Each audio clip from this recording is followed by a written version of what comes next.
Alcohol एक stage wise liver को खराब करता है। जिनको फैटी लीवर है बहुत एडवांस स्टेज का, क्या वो रिवर्स हो सकता है? अल्कोहल एक रीजन है लिवर खराब होने का, लेकिन कभी भी आदमी को ऐसा लगे तो डॉक्टर को कंसल्ट करना, चेकअप करना बहुत जरूरी है। Fats don't make you fatty but sugars definitely make you fatty. Hello hi नमस्कार, मेरा नाम है प्रिया और आज हमारे साथ है डॉक्टर संजय गोजा जो कि लीडिंग लीवर ट्रांसप्लांट सर्जन है। Sir thank you so very much, आप हमारे शो में आए।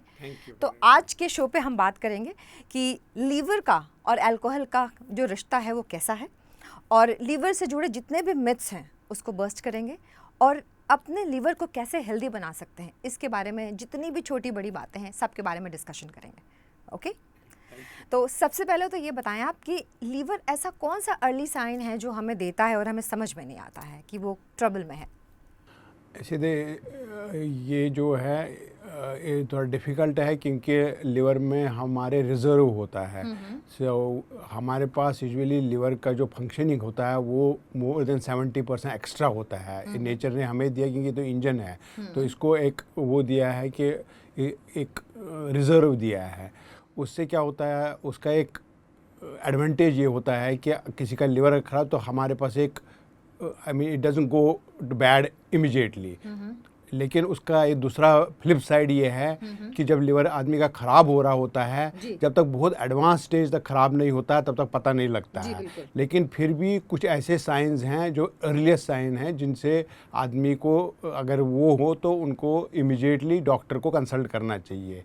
जैसे जिसमें एक इम्पॉर्टेंट चीज़ है थकावट ज़्यादा होना, पैरों में सूजन होना, भूख कम होना, नींद का जो साइकिल है वो डिस्टर्ब होना, मसल मास है बॉडी का वो कम होना, ये नॉन स्पेसिफिक है। लेकिन कभी भी आदमी को ऐसा लगे तो डॉक्टर को कंसल्ट करना, चेकअप करना बहुत ज़रूरी है। क्योंकि जैसे मैंने बताया कि लिवर में एक्स्ट्रा रिजर्व होता है, तो स्पेसिफिकली पता नहीं लगता जब तक बहुत एडवांस स्टेज ना हो लिवर डिजीज़ का। ओके, अच्छा अल्कोहलिक और नॉन अल्कोहलिक क्या डिफरेंस है दोनों में, और क्या जो अल्कोहल नहीं पीते हैं उनको भी उतनी ही सीरियस तरीके से लिवर में प्रॉब्लम हो जाती है? ऐसे अल्कोहल एक रीज़न है लिवर ख़राब होने का, ये अकेला रीज़न नहीं है, बहुत सारे रीज़न हैं इसके लिए। अल्कोहल इसलिए हम ज़्यादा इंसिस्ट करते हैं क्योंकि ये कॉमन है, हैबिट्स में कॉमन है, डायरेक्टली अफेक्ट करता है लिवर को, और एक सोशल स्टिग्मा है। और अगर किसी को लिवर डिजीज़ दूसरे रीज़न से है, जैसे उसको वायरल डिजीज़ है, ऊपर से वो अल्कोहल भी पीता है तो डबल हिट हो जाता है। इसलिए अल्कोहल एक इम्पॉर्टेंट चीज़ है इसमें कि अल्कोहल एक स्टेज वाइज लिवर को ख़राब करता है। पहले लिवर थोड़ा फैटी सा हो जाता है, फिर धीरे धीरे सिरोटिक हो जाता है, तो एक स्टेजेस में है। तो इसलिए ये भी इम्पॉर्टेंट है कि अगर प्रिवेंशन हो, ये प्रिवेंटेबल है। If somebody stops alcohol at a very early stage the liver disease can be prevented. जैसे मैंने पहले बोला है कि लिवर डिजीज जब तक एडवांस ना हो, तो जो अल्कोहलिक होता है अगर उसको रूटीन इन्वेस्टिगेशन में लिवर में कुछ खराबी होती है and he stops alcohol at initial stage, तो लिवर बिल्कुल ठीक हो जाता है। ओके सर, जिनको फैटी लीवर है बहुत एडवांस स्टेज का, क्या वो रिवर्स हो सकता है?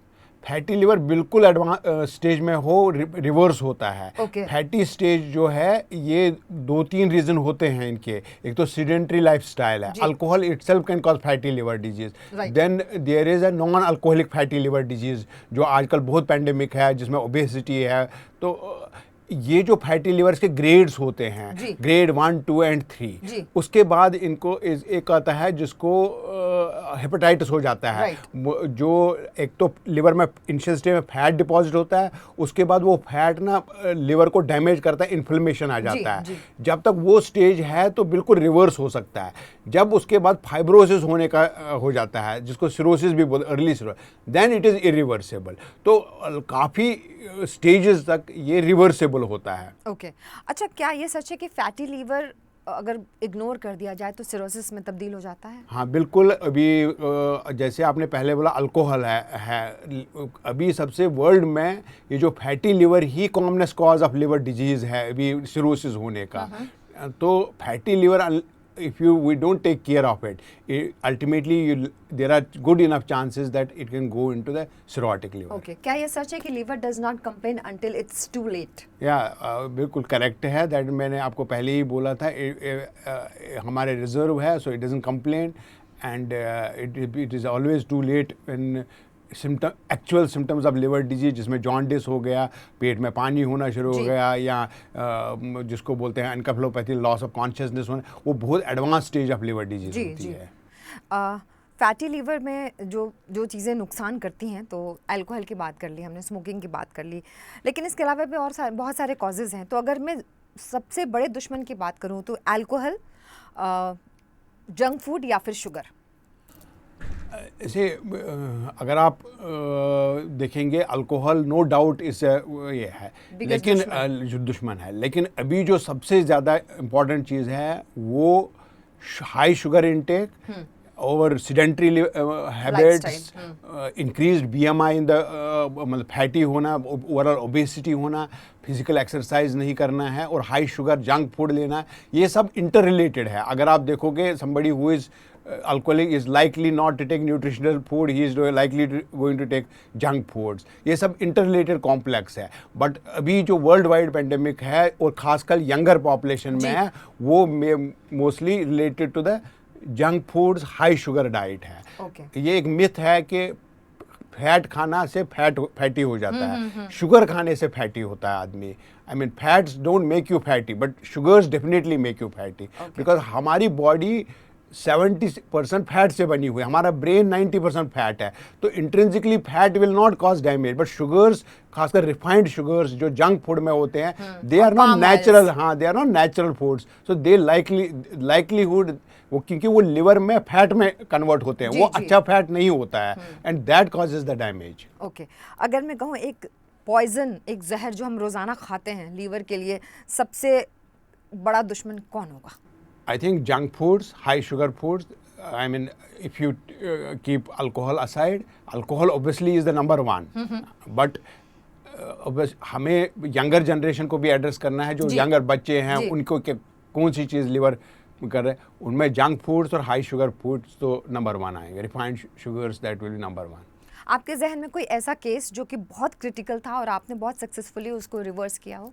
जी, हम तो ट्रांसप्लांट करते हैं। जब हमारे पास यूजुअली पेशेंट आते हैं जब एडवांस स्टेज में, जिनको पेट में पानी होता है, जिनको जॉन्डिस होता है, तो वो तो हम day in and day out है, तो when they come they are usually very sick, या एक्यूट लिवर फेलियर में, जिनका एक्यूट लिवर में वायरल से हो गया है, when they wake up and become all right, go home, लो। और खासकर बच्चे, जो बच्चों में अलग रीज़न होते हैं लिवर फेलियर होने के, जो जेनेटिक होते हैं, मतलब जब आप 4 महीने, 5 महीने, 6 महीने बच्चे का ऑपरेशन करते हो, फिर आप उसको 2-3 साल बाद ही और she goes school, it is so fulfilling.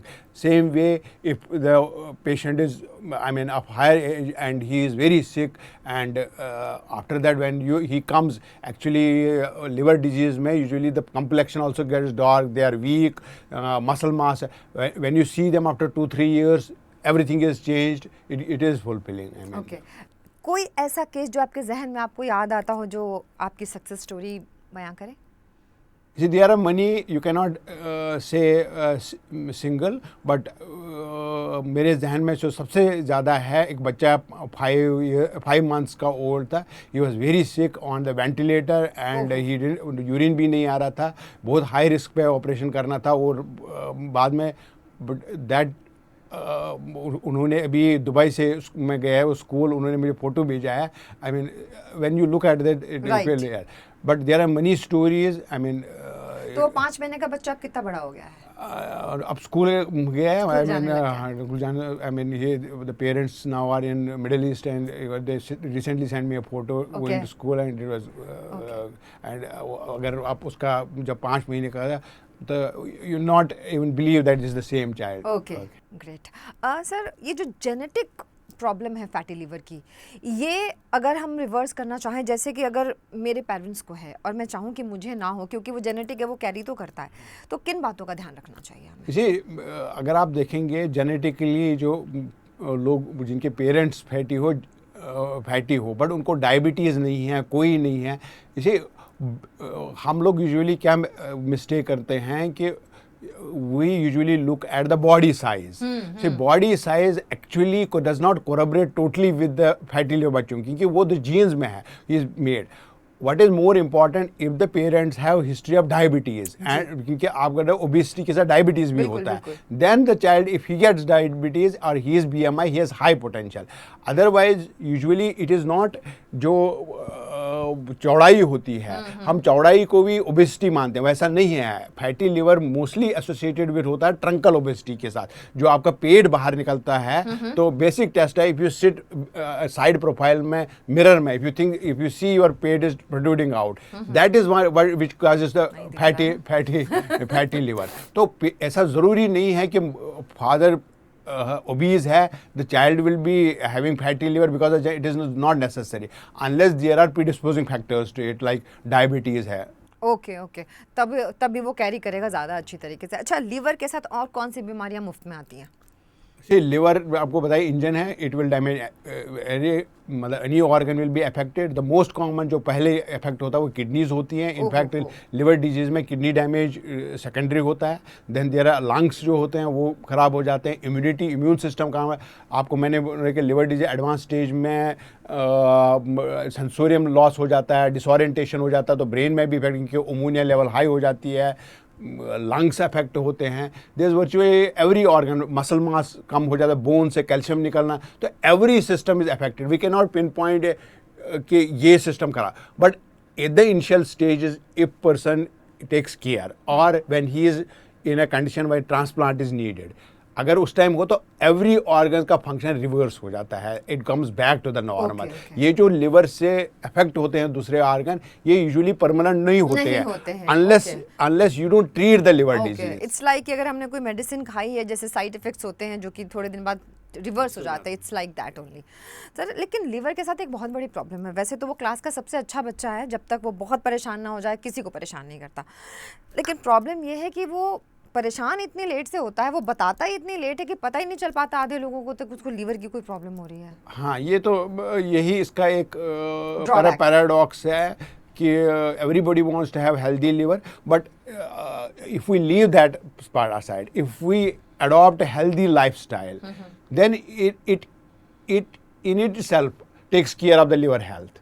You see, if somebody walks, he takes exercises, he takes a lot of fruits, vegetables, avoids junk foods, avoids too much of non-veg, and these are all food which take. So these are some things preventable है। मनी अल्कोहल नहीं पीना है, vaccination कराना है, hepatitis B, तो these measures in itself they take care of the liver. अगर आप देखेंगे मतलब आपके जनरेशन में पुराने दादा परदादा, उनको नहीं होती थी लिवर डिजीज, वो लोग क्या, तब अल्ट्रासाउंड भी नहीं था, तब लिवर फंक्शन है, but they used to live healthy because prevention is better than cure. If you take prevention, you automatically take care of.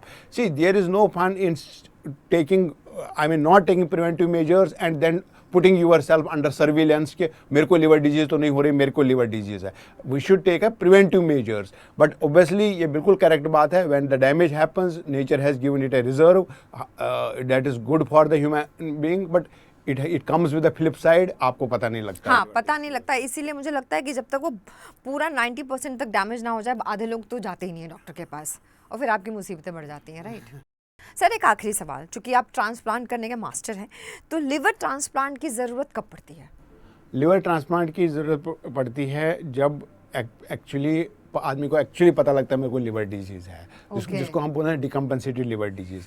अगर बार बार ब्लीडिंग हुई मुंह से, आदमी को होश में बदलाव होने लग जाए, जॉन्डिस डीप होने लग जाए, किडनी का फंक्शन डिटोरिएट होने लग जाए, लंग का फंक्शन डिटोरिएट होने लग जाए, पेट में खूब सारा पानी होने लग जाए, तो ये सब जो इंडिकेशंस होते हैं, तब एक ही ट्रीटमेंट है, liver transplant. Okay, thank you sir, thank you so much. तो आपने सुन लिया ना, अगर लीवर का ध्यान नहीं रखा तो बाकी बहुत सारी बीमारियां फ्री में आने वाली हैं। तो हम नहीं चाहते कि फ्री की बीमारियां किसी को भी मिलें, तो अपना और अपने लिवर का ज़रूर ध्यान रखिएगा। Thank you so very much sir, आपने अपना वक्त दिया। अगर आपको हमारा वीडियो पसंद आया है, लाइक शेयर कमेंट ज़रूर कीजिएगा। अगले एपिसोड में मिलेंगे एक नई वीडियो के साथ, तब तक अपना और अपने हेल्थ का ख्याल रखिएगा। नमस्कार।